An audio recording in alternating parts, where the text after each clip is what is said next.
I'll try to look at this. Welcome to Focus on Albany. I'm Cynthia Pooler, and my guest today is my good friend Leon Van Dyke. And he's going to continue his talk about the brothers, and he's going to talk about social services back in the 60s, and when social services was not accommodating, he's going to talk about direct action. So, Leon, going back to the 60s, what was your recollection about social services at that point? Well, at that point, prior to the war on poverty, social services, I think, was more by and large not directed at at uh, colored minorities. They were not being served well by the institution, and no poor people really. When you look at it prior to '66 and the war on poverty, was served, uh, was organized to serve those people. I mean, you had the Catholic charities that helped Hmm. to deal with that, but they were Catholic charities or Catholic social services as we know it, as we knew it then, was by and large directed at their constituency, and their constituency was the Catholic members of the church. They were Hmm. they, you know, the Doris. I can't think of Dorothy Day. I can't Right. that kind. But there was no, if blacks were served through that system, Hmm. it was almost incidentally. It was, so when we come into the picture, and this is not just the brothers, this was going on throughout the country. Uh, of the beginning of the end of the new Negro and the beginning of the civil rights Negro or black, so to speak, Hmm. began to trying to fight their way into that. The political system was totally exclusive of the black community. The Tammany Hall, the Albany County Machine, Hmm. they weren't built for. They were built to serve ethnic minorities and to build their power base. I mean, when I came to Albany in 1960, I looked at the census during that time. There was less than 10,000 blacks, so the political system wasn't going to be accommodating and didn't even think about them. And then you put a lap on racism and institutionalized racism, So go ahead. Now, Leon, let me ask you this question. You just brought up something important. When you first moved here in the 60s, you said that Albany only had a black population of what, 10,000, you said? Mm-hmm. Where Mm-hmm. did they live? They live mostly in the South End and Arbor Hill below Northern Boulevard. Uh, Okay.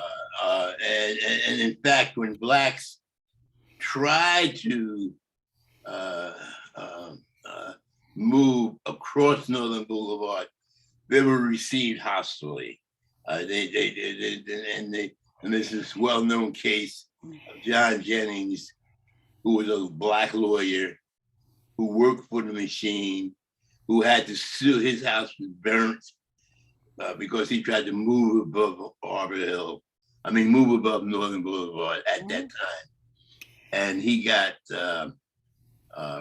picketed and what have you, and the local NAACP got involved, and it was a very popular case then. So what was the uh, makeup of the city of Albany? Was it mostly Irish? Were there Italian? Were there Germans?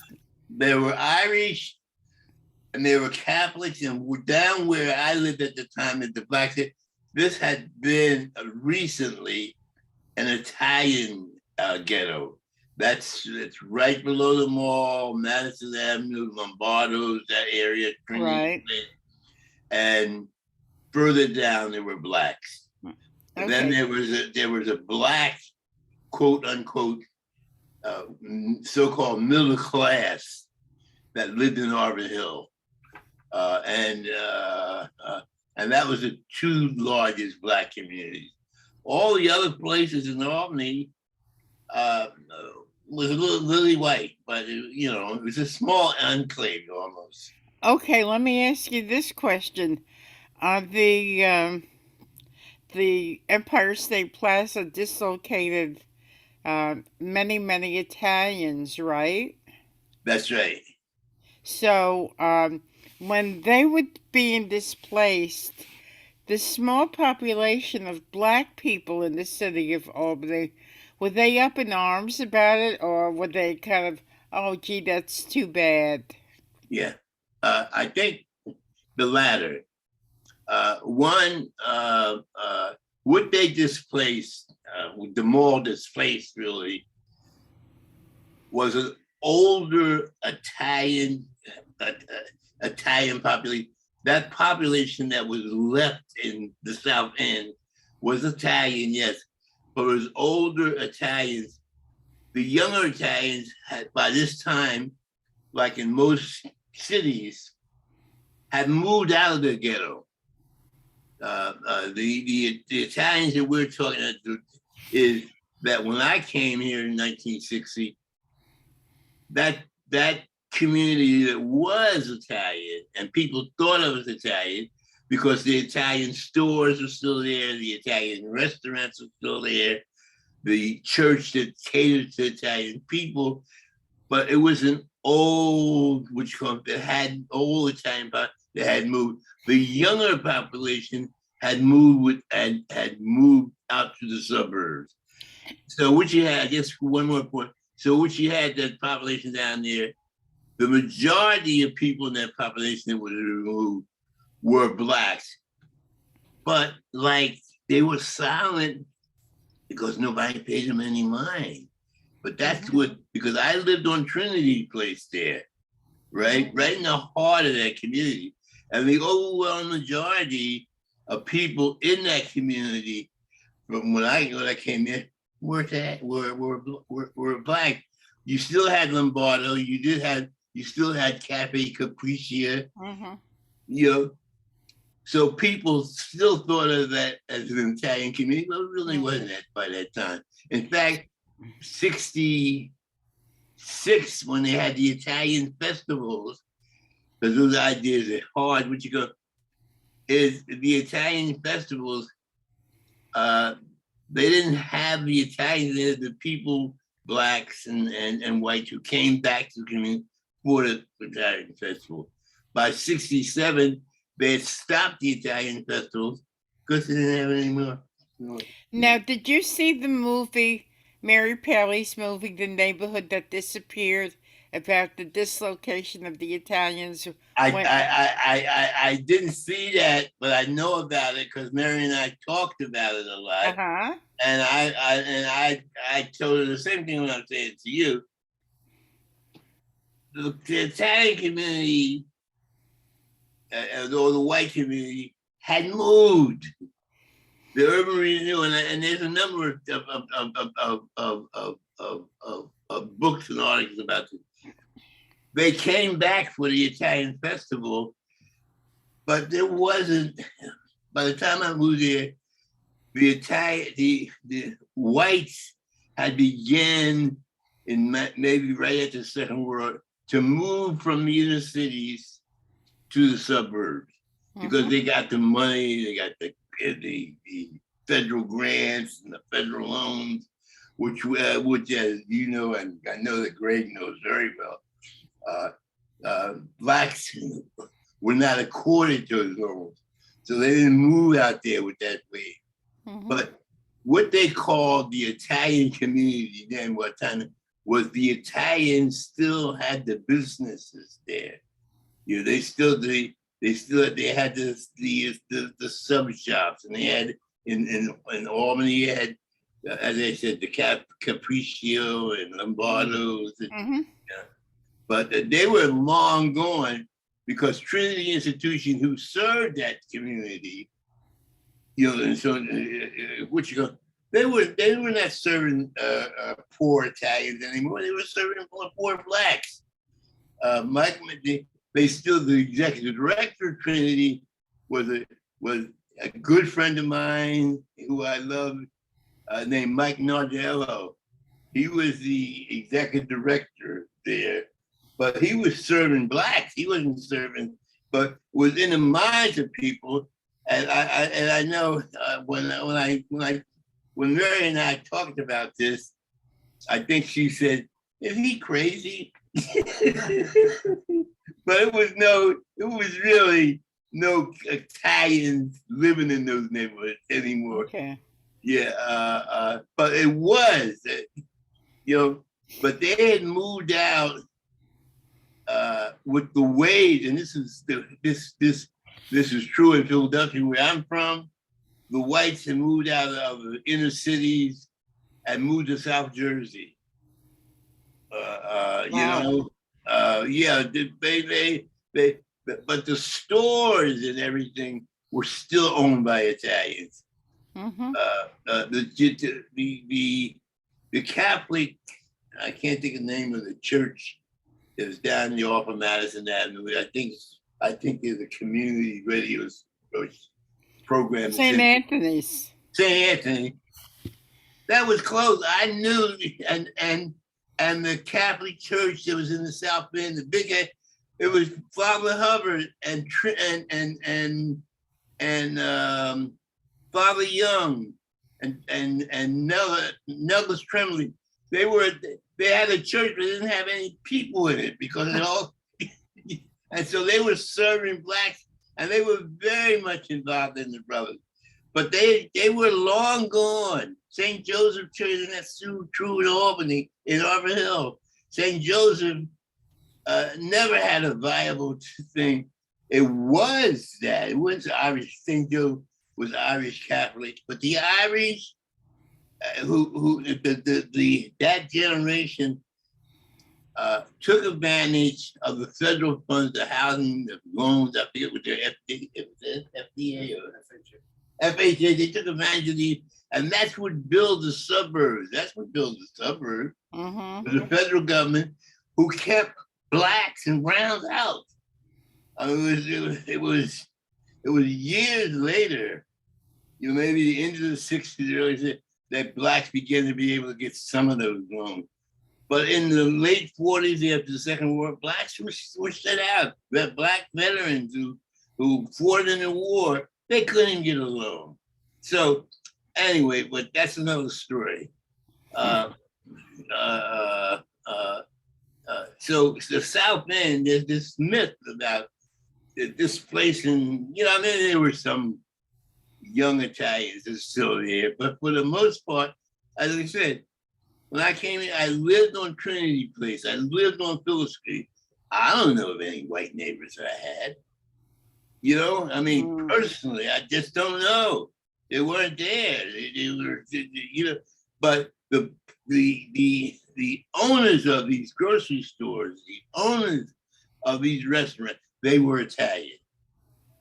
And so they were trapped there. I use that word because I think that's the way that's what they use. It's like, and the older people who had homes and couldn't sell them, they were affected by them all, but black tenants were affected by it. Not so much as that that blacks that were there, they lost their houses. They were renters. Most of them were rented for obvious reasons. So they were the ones that were displaced. But they were displaced, and the effect that it had on these renters, that the rent was higher because there was scarcity. It's what I hear when I'm listening to the radio now about the black scarcity of houses not being built. That same dynamic, so the people, when the brothers come along, we're the last kids on the block now. When we come out, we come along. What we're dealing with is the problems of poor people who are renters. So what one of the first committees that we formed, the first committee we formed was jobs. But the second committee that we formed was housing and getting slum landlords to fix up their housing. And first we'd pick it and demonstrate and try to embarrass them. And then if that didn't work, we told tenants, don't pay your rent. That was revolutionary at that time in 1960 something.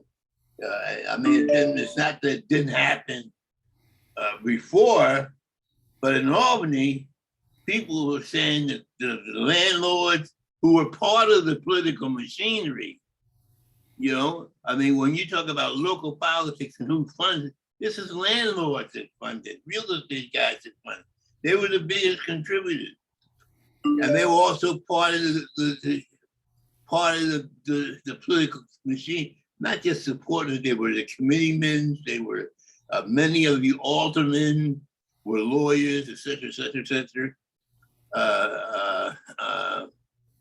So anyway, so when the brothers, we formed the housing committee, and the chairman of the housing committee was a guy who named Earl Thorpe, who I'm quite sure you know because he was prominent in talking about some of the last brothers that left. Earl was one of the founders. He was also involved president of the neighborhood association. I think it was called, I forget what the name of it, but that came out of the neighborhood projects of the war on poverty. It created all these neighborhood groups. So the housing was very critical. People always was coming to us about our landlords kicking us out. We don't have any flushing toilets. The plumbing is gone. The etches, etc. The electricity is gone, and we can't get the landlord to fix it. And then we would come in and call up the landlord and ask him, and then picketing. And these guys didn't know what hit them. They did not know what hit them. And the machine wasn't quite, and this is at the same time that's going on nationally, Martin Luther King and the civil rights thing that was down in the South, the picketing, the drinking of water fountain, and all that was going on at the same time. And I think most of the machine people who were Irish Catholic forces said, that's not us. What the hell are they thinking about? This is not the South. Because I think you can be, you know, and I'm a part of that. I didn't see myself personally as being discriminated against when I was in Philadelphia. I didn't see myself as being poor. You know, I didn't see myself as being, because the movies I had fixed I had internalized the impression that I thought me going to places where Black people was my decision. You know, I didn't think my family used to take us. I used to go to Lang City for vacation, and at that time in Lang City, you had this dock. I don't know what, they dock or what you going? It's still here. It's still here, sort of. Okay, and that's where the Blacks beach was, underneath the steel pier, right? Mm-hmm. But I thought that was our choice. You know, I didn't think that I hadn't figured out. I'm quite sure my aunts and them had, and I think their way in terms of going to that beach or going to that particular restaurant was that you stayed out of trouble. Because remember, this is 19. I'm talking about the Stone Age. I'm talking about in the 30s and the 40s when I was a kid. You know, it wasn't like in the 60s. This was stuff where they were lynching Blacks almost 1 week. They were lynching Blacks. When I was a kid, they were not in Philadelphia, not in the North, but in the South, which is Gray's favorite place. They were lynching Blacks, you know, about 4 or 5 every week, publicizing it. You know, is that in Mrs. Jones' 1619 project points out, and W. Du Bois points out in so many books, that we had. But at the time when I was growing up, they were lynching black. So, and then prior to me just being, I was born in 1934. Prior to that, from 1900 and 1905 to 1925, they had what they called the Red Summer. And when you read about the Red Summer, this is about white mobs going into black communities and shooting and burning them down. So that's what we're, we're talking. I got off the point. I'm sorry about that. You had to help me to get me back on point. But so in that period, going back, going back to the 60s, and the various different ethnic communities, the whites were moving out. They got these veteran loans. They got it. That was all. I would say 90% was blacks were excluded from that. I mean, so much for blacks saying, "Oh, if we just do this, if we just talk right, if we just wear the right clothes, if we just go into the army, help to fight for freedom, that we will be accepted." Well, so much for that. It wasn't. And I think that all these things that we're talking about now generated the civil rights movement. People like Rosa Parks said, "Enough is enough." We're tired of this shit. So they weren't accepting the leadership that had said in the 20s and 30s to blacks, if you just act right, if you just grin and smile at white folks, they're going to let you in. But that wasn't the case. You got to fight your way in. The ethnic groups, that's what they did. You got to battle. You got to struggle. And this is a lesson. This is a lesson for us now to this present day. You always got to struggle. Thomas Jefferson who was definitely not one of my favorite persons. He was correct when he said, "Revolution, I need a revolution every 25 years." I don't know, and others, it may not be bloody, but it has to be a revolution. It has to be about change. Because people, you're oppressed not because it's by accident. You're oppressed because you allow the system to do it. And the system will only respond to people. And women know that now, and all kinds of groups know that sometimes we get comfortable and we forget that. But that's what it's about. But in the South End, with the brothers, so we were confronted with the landlords who said, "I don't have to fix up my house because I'm part of the machine, and I know I ain't got nobody's gonna come in and make me do it. So we don't have to do it." So Really? I think that was that. If I was a landlord and I was a committeeman and I'm talking to the commissioner of housing, and this guy's a buddy of me who's drinking, I would have to assume that he's not going to put friendly pressure, and they didn't. So even with many code violations, they didn't worry about it? They didn't have to worry about anything, Cynthia, because they were part of the people that were supposed to enforce the law. And Dan O'Connell told Dan O'Connell in Albany, we're talking about Albany, they didn't have to worry about code violations because the people who were supposed to enforce it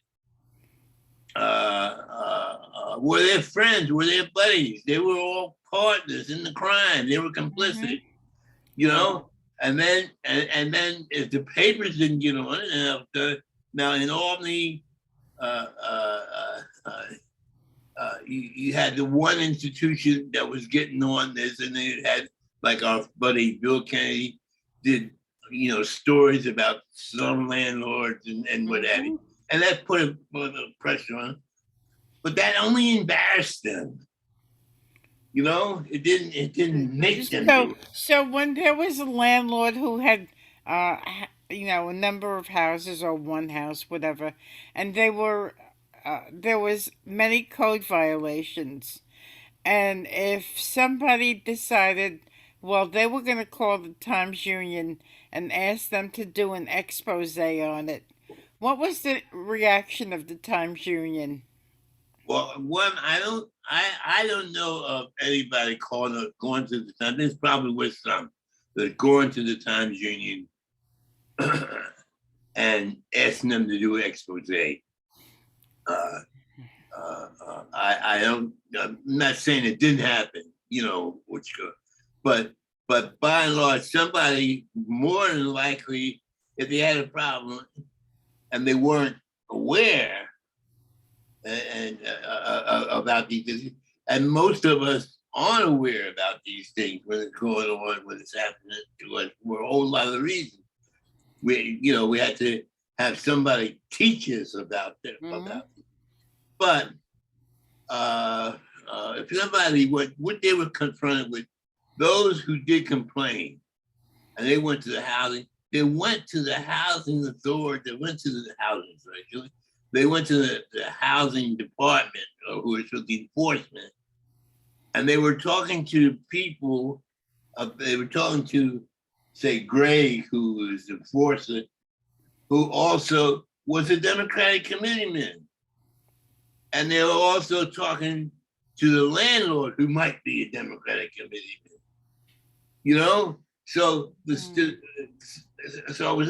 same thing with taxes. There's some people who didn't pay any taxes, and the tax enforcement never punished them because they were part of the machine. Wow. Wow. And this is the thing in terms of understanding what the machine was. It wasn't no academic amorphous thing. It was an operating engine. If you want to be police chief, or if you want to be promoted in the police department, you had to get a card from your Democratic committeeman first Wow. that you were all right. And that was Okay. in every aspect. If you were teaching, it was the same thing. I'm go ahead. I'm sorry. Go ahead. We're out of time. Oh, We're out of yeah. time. I'm sorry. We still haven't got to. So we'll continue the conversation. Okay. All right. So you've been listening to Leon Van Dyke. I'm Cynthia Pooler. This is Focus on Albany. And if you like this show, like us on Facebook, follow us on Twitter. Leon, I always love speaking with you. And thank you, everybody, for listening. Have a great day. Now, yeah.